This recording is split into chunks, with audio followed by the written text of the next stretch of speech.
3/4. Yes, 75%. exactly. Yes, Bola and wine is in Abuja. He's in Abuja. Hopefully, we'll have Bola and wine here one of these days. All right. Morning, Christian Lagos. Awane, good morning. Good morning, thank you. Good to have you. Now, if you'd like to join the conversation or the panel of horsemen, you can send a message to WhatsApp on 0809 4440981. On Twitter, we're at Smooth981FM. Use the hashtag Business Express 981. We're also streaming live on YouTube. So please go on there, use the live chat option if you'd like to send us a message and see what's going on behind the scenes. All right, thank you so much, Ayo. So real quick, stock market had a temporary reprieve. So shall we call it that? Positive action yesterday on the exchange, up by 0.71%, 27,115 points is where the market closed. Let's see now. So far this month, the market is still down by 2.1%, and for the year, the market is down by 13.7%. Now let's quickly answer some questions from yesterday that I wasn't able to get to. Gentlemen, first question here from Kewe. Kewe says, "Is Bitcoin a good investment?" I've already given my thoughts on Bitcoin on this show several times. It worries me. I've plotted out a few price points. Can you guys see the price points? Who wants to hear this one? February 2017, Bitcoin was $1,000. Then December 2017, how much? 19,000. 19,000, a climb of 1,800%. Then what happened after that? It dropped by 55%. I mean, dropped to $8,500 in February of 2018. December, it dropped further to $3,000. Yeah. Then it climbed again, to 11,000 in June 2019. It's about, what is it now? About 9.4. So at the moment, around 10. About 10 or so. 10.7. Up and down, up and down, up and down. It doesn't have to be. You have to be have liver. Exactly, that's the right word. There's a lot of volatility and fluctuation. Yes, exactly. And the fact that at the same time, in as much as the upside is there, there's a potential and the risk of loss. Right. But then I think the most important thing that Bitcoin has evolved from the dark webs. Right. So it's not something that the mainstream is not mainstream. So about adoption now. Christian, any thoughts on Bitcoin? Would you give any? I typically wouldn't just tell people to not to touch it. I'd say, the risk involved. Right. There's potential for a lot of return, just as there is potential for loss of capital investment. So know your risk appetite and know what Bitcoin is actually all about. So you don't just buy it because it's the fad. Right. And then if you have money that you can put away for 10 years, try it out. Think about it. I didn't say try it out. Put money I'm willing to lose. That's just it. All right. Okay. So, Kere, please be careful. Okay, we'll get to this question. Darlington and Edisundi asked this yesterday. What would the impact of the FX restriction on food be on the common man? We'll get to that because the Mr. MFLA has responded to. He spoke on it yesterday. We have his comments, so we'll get to that quickly. AIE was asking. Okay, so ARM had a target price of 49 naira for GTB. We're going to look at Zenith Bank today. By the way, Zenith released their results yesterday, and he says, how did they reach a target price of 49 naira? I think GTB is about 25. It's not an exact science, Abi, with how these brokerage houses come to their target prices. Usually, most often the time, usually have different valuation metrics that they use. Okay. So one of them is DCF. Right. Discounted cash flow. Right. You can use the asset metrics too, net present value, and then there are a lot of metrics that you can use to ascertain this thing. But the most important thing is that you must gather most of your data from the published data from their financials and so on. Christian, so it's not, it varies a bit from the different companies out there. Yeah, it just depends on what I beg your pardon, what valuation methods are being deployed, right. And of course the outlook for by the analyst outlook on both the economy and the sector. Right. Those things guide the valuations. Right. All right, cool. So AIA also had sometimes the company usually give guidance. Right. So that's so to the from there you can extrapolate one or two data from it. All right, cool. So the key is that it varies. AIA also said, how big is your economy to take 2 stock exchanges? He was responding to me saying that I wanted to see the NSE get some competition. Benga Kamo also asked, what is the reason for inflation decelerating in July? Inflation fell to 11.08. What's been pushing inflation up and down? Isn't it food? Yeah, at the moment food, but then there are some worries now that I think there was some info from meteorological Nigerian data, something like flood might come out. So at the moment, is the food inflation. Yeah, food inflation fell. Yeah, food inflation. Benga, food inflation fell by about 17 basis points in July. So that's the reason why I think it was on 13.56 to 13.39. So food's been driving that. All right, gentlemen, quickly, can we I think those are the questions we've dealt with from yesterday. Zenith Bank, what are our thoughts on Zenith Bank's half-year performance? We looked at GTB yesterday. What do we think about Zenith? On the overall, the first half of 2019 has been, I'd say, fair for Zenith. However, if you were to do a quarter-on-quarter analysis, Zenith Bank doesn't seem to have done very well in Q2 2019. I mean, aside gross earnings, which grew by 5.1% from 158 billion to 166 billion. I mean, all the other matrices are down. Interest income is down 24.8%. So also net interest income is down 28.4%. Loan loss expense is up by 455% from 2.1 billion to 11.6. Now let's look at that for a second, because it's the same. It wasn't the same degree with GTB. GTB's grew by about 130 something percent, but Zenith is about 400. Yeah, so yes, impairments seem to be a concern right now. It is a concern. Right. I mean, it is a concern. Something that we need to watch very carefully, and I mean, it just points to something, right? It points to a bigger picture. Right. The risk environment seems to be elevated. Right. So we're seeing there's a possibility of more defaults coming in towards the end of the year. And this is the key now. Thank you for mentioning this. With the risk environment being something that we should be looking at, is this doesn't seem like the best time for the CBN to be I don't know if I should say forcing or pushing banks to increase their loan to deposit ratio and saying that you should now be lending more. I mean, and this is the funny thing, I'm talking out of both sides of my mouth, because I've been advocating for the banks to lend more.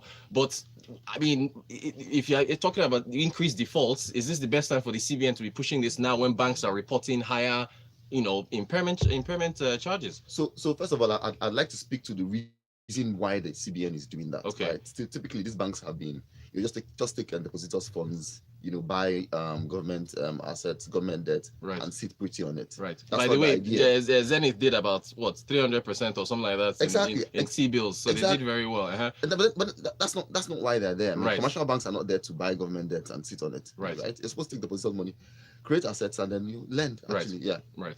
So they're not doing that, and the CBN is not too pleased, and it's trying to compel them. I'm not justifying the CBN's statement or actions. Trying to force them and twist them to lend to the real sector at this time. Right. But then at some point, I mean, that discussion has to be. It has to happen. I get you. But more is that we have to be wary about these things, because we have really had outcome scenarios. Right. We have seen the presidency give out additional impetus to AMCON to work. Right. We have to be wary about the kind of policy that we push out, so we don't encourage banks to go all out and then incur more losses, more credit losses. It's a tightrope. Yeah. Especially in this environment, who are trying to get FPI to sit back. You don't expect the banks to not partake in it. So that's my point exactly, right? We keep crying FPI, right? But then we have money sitting in the bank that's not going into the real sector, right? Which is where this money is needed, right. And then this money is going back to the government, and they're literally not doing anything. Right. Like, just earning interest. Come to work, take people's money, go to government, buy some debt, and then you sit on it. And then at the end of the year, you come and you bring these beautiful figures out for us, and we all clap for you. So speaking of clapping for you, do we have any recommendations on? By the way, please, as I always say on the show, with recommendations, please talk to your broker, before taking any advice. Or it's not even advice; it's the opinion of our analysts. Do we like the stock or buy, sell, holds? Because at the moment, you need to be wary of catching a falling knife. Right. So which is a term meaning that market is bleeding. So just wait, just time it properly.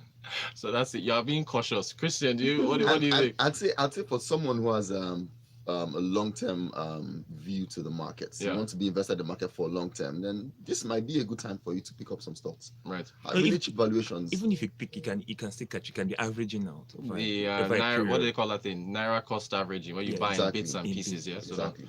Okay.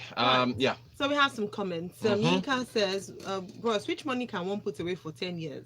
That's in reaction to your Bitcoin story. The day I knew MMM was pure madness was when I heard the phrase, money you are not using. How can someone not use every money when I'm not Dangote? From what I've experienced with MMM, the Bitcoin from both friends and family, bros, please run. Still have a cousin that is suffering from MMM PTSD. MMM PTSD, post-traumatic stress disorder. So let me just quickly address that. It won't be right to compare MMM to Bitcoin. Right. Different asset classes. They're not MMM is not an asset class. Yes, exactly. But they're completely different. Right. Thanks a lot for clarifying. Good money. Good Then point. Stanley, again reacting to Bitcoin, initially said Bitcoin is highly volatile, so the investor's risk appetite matters here. For me, it's a capital no. And then he goes on further to say impairment loss as specific and general is growing at a geometric proportion across banks, including MFBs, microfinance banks. CBN needs to come up with better policy to help out on this. Good point. Gentlemen, shall we quickly address this FX issue with food? Let's quickly do that again. Adetunji and Darlington were asking about this yesterday. The central bank governor came out yesterday saying that indeed they are possibly doing this. He says his comments essentially were like, look, you won't be able to access FX not just from the central bank, but from the financial sector in general. The parallel market. Yeah, he's essentially saying you should go to the black market if you want to get FX to import food. I mean, that seems to be where they are trending towards. So the impact on the common man, which is what Adetunji and Darlington were asking about, I guess it makes food more expensive if you're importing. Definitely. I mean, I don't think this is time to make this kind of comments.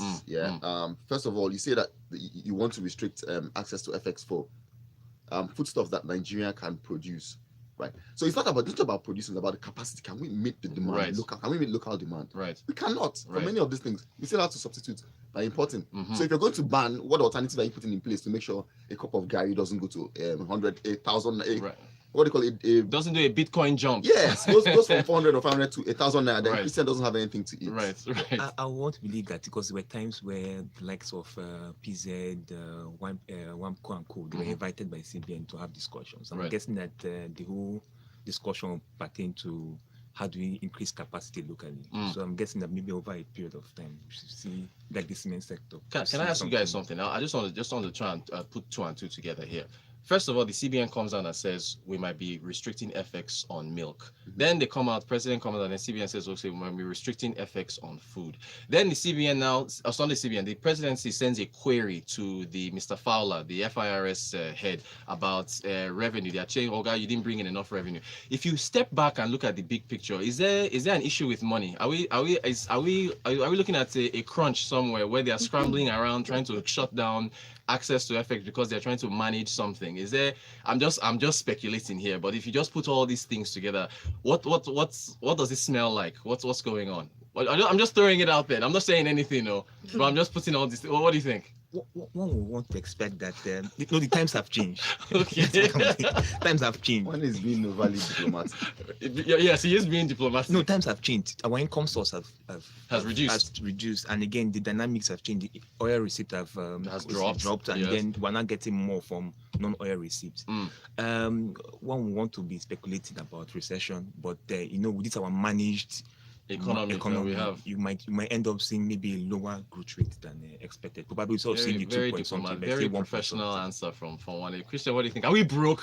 So I'd say the recipe. What I see on the recipe doesn't look good. I mean, I see misalignment of fiscal and monetary policy. I see obvious declining revenue sources. Something is cooking and it doesn't smell nice. Exactly. So just be ready.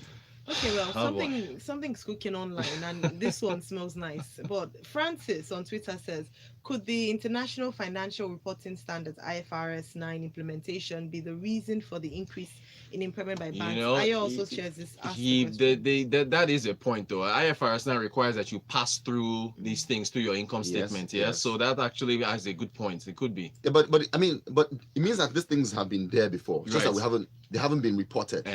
So it's not like the risk environment significantly contributed to or the IFRS reporting streamlining contributed to Contributed it. to it. These things were actually in existence before, but were not being brought to limelight. Gotcha. A quick one here from Jumoke. Hi, Rotus. The discussion about CBN restricting FX on food is a moot point in my view. A lot of manufacturers already benchmark their cost of sales on the IFX rate, which is similar to the parallel market rate. All this noise will just lead to unnecessary hike in price by these companies. Okay. Good point, Jumoke. How much more time do we have? None. What? No time. Sorry, we have a number of comments, and I'm sure You know Rotus what will we get do? to We'll that, do yeah. it. We'll do it. I'll take all the First thing comments. tomorrow First thing tomorrow. when we come back for another edition of Business Express 981 at 6:45. Thank you so much, Wani and Christian. Thank you, guys. And Rotus. And thanks for all your the messages. husband. Yes. Yeah. Thanks for all your messages as well. All right, we'll see Rotus or have Rotus again tomorrow morning. Yes, indeed. Good morning, Lagos. Young man, you want to put me in spot. See, Only what's going I'm on. going. I'm entering Why you politics. sounding So like- I'm mentioning politics. So people should not. You suddenly become. This is going on YouTube. You know this new word that we are in. You suddenly become a pro-government. I don't get this. It's new. Thank you. Thank you.